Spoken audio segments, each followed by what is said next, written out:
Mama Hoge landed a dirty slap on Rachel, her daughter-in-law's face. The sound echoed through the mansion like a gunshot. Rachel staggered back, shock frozen on her face, her hand trembling as it rose to her cheek. No one screamed, no one moved, and standing there watching it all was Ekene, her son, Rahel's husband, silent. In every land, there is a story about love that holds too tight. And in every generation, there is a child who mistakes control for care. This is the story of Ekene. Ekene lost his father before his voice had fully learned how to call daddy. On the day the earth swallowed his father's body, the small boy clung to his mother's wrapper so tightly that her cloth almost tore. From that day onward, Mama Hoge did not just become his mother, she became his world. Mama Hoge was a strong woman, the kind that grief did not bend, the kind that pain sharpened.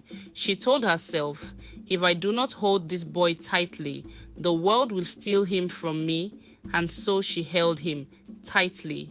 As Ekene grew, Mama Hoge's shadow grew with him. When other boys played football in the streets, Mama Hoge called Ekene inside. Dust, she said, was not good for his lungs. When Ekene wanted to study art in secondary school, Mama Hoge said, no. Artists suffer, she said. She succeeded in persuading him to choose science. When Ekene admired clothing shop windows, Mama Hoge picked what he would wear. Dark colors, respectable colors, colors that did not invite questions. Ekene learned early that the only approval that mattered most was his mother's approval. And so, with his mother's active presence in his life, he excelled. He climbed school ladders, climbed corporate ladders, climbed into wealth so high that people began to bow before him. He owned mansions, a fleet of cars that he changed every year. Domestic staff who were available at his beck and call.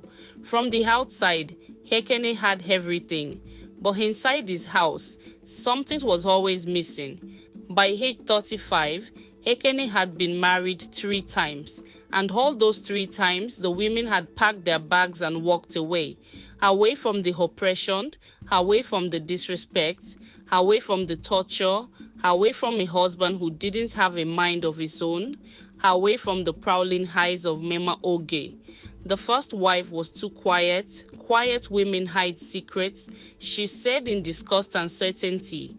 The second wife laughed too loudly. Why does she put on too much makeup? She doesn't even know how to cook. She is extremely lazy